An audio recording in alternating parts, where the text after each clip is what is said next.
Hello friends, future topic study में आपका स्वागत है। आज हिंदी की तीसरी क्लास है जिसमें हम वर्णमाला पढ़ा रहे हैं। वर्णमाला का भी आज तीसरा क्लास है। हमने पहले भी 2 क्लासेस पढ़ा चुके हैं।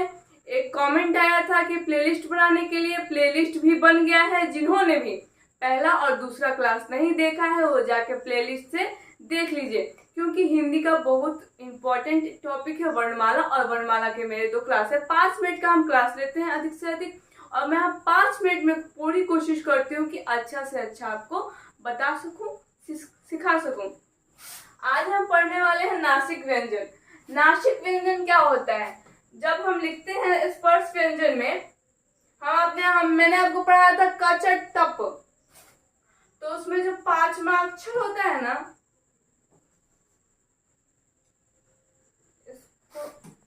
इसको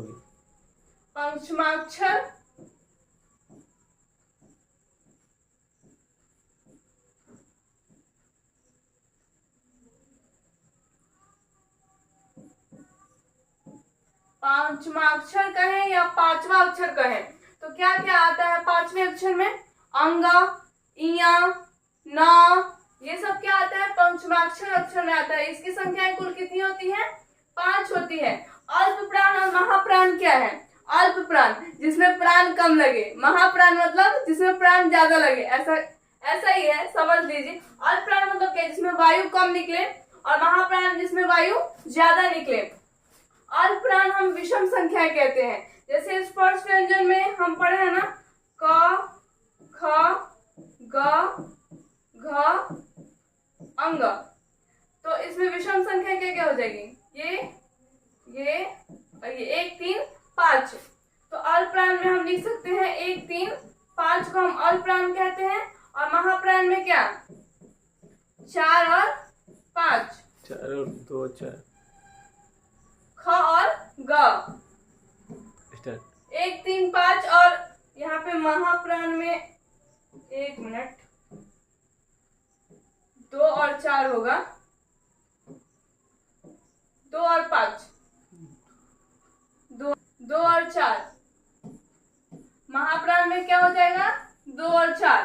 और अघोष और सघोष क्या है? अघोष इसी में हम समझ लेंगे। ये पहला और जो दूसरा होता है, ये क्या होता है? अघोष होता है। और सघोष 3 4 5 यानी ग घ अंग, ये होता है अघोष और सघोष। पहला और दूसरा क्या होता है? बोलिए मेरे साथ। वो होता है अघोष, और 3 4 5 वो होता है सघोष। अनुस्वार एक होता है और विसर्ग भी एक होता है। विसर्ग हम जो अंत में ऐसे सिंबल होता है, इसे विसर्ग कहते हैं। और अब रिवीजन टाइम हम लोग का स्टार्ट हो गया है। आज हम पहले की जो 2 क्लासेस है हम रिवीजन भी कराते चल रहे हैं इन्हीं 5 मिनट में। सबसे पहले हम क्या पढ़े हैं? वर्णमाला। वर्णमाला में वर्णों की संख्या कितनी होती है? 52 होती है। बोलिए मेरे साथ, रिवीजन कीजिए, जल्दी जल्दी रिकॉल कीजिए, अपने आप को याद कीजिए। वर्णमाला में वर्णों की संख्या कितनी होती है? 52। वर्णमाला के 2 प्रकार होते हैं, स्वर्ण और व्यंजन वर्ण। स्वर की संख्या कितनी होती है? 11, और व्यंजन की संख्या 33। स्वर में 3 पार्ट है, ह्रस्व स्वर, दीर्घ स्वर और प्लुत स्वर। और व्यंजन में क्या क्या आता है? व्यंजन में ऊष्म व्यंजन, संयुक्त व्यंजन, अंतस्थ व्यंजन की संख्याएं कितनी होती हैं? 4 होती हैं। स्पर्श व्यंजन में हम आपको बताए थे क च टप करके बताए थे। तो इसकी संख्या है 5 × 5। 5 × 5 कितना होता है?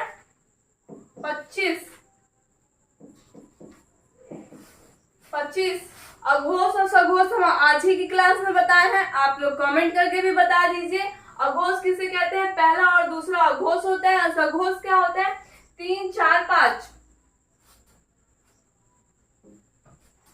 यहाँ पे गलती हो गई।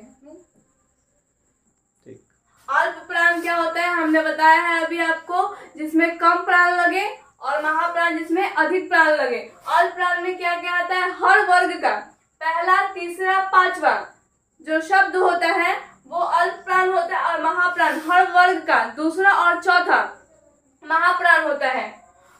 ऊष्म व्यंजन में क्या क्या होता है, ऊष्म व्यंजन में तलावी समूर्धन्य से दंते से और अहा होता है। संयुक्त व्यंजन में छ, त्र, गिया और श्र। अंतस्थ व्यंजन में यरा लवा होता है। ठीक है। एक होता है द्विगुण व्यंजन। द्विगुण व्यंजन क्या है, द्विगुण व्यंजन की संख्या 2 होती है। यहाँ पे हम एग्जाम्पल से समझ लेंगे तो ज्यादा अच्छा रहेगा। सड़क और पढ़ना, ये जो बीच में है यही होता है द्विगुण व्यंजन। र, बड़ी र और ढक्कन वाला। Thank you for watching video. Like, share and subscribe. और जिन्होंने भी पहले 2 क्लासें नहीं देखी है वो तो देख लीजिए और सब्सक्राइब कर दीजिए चैनल को।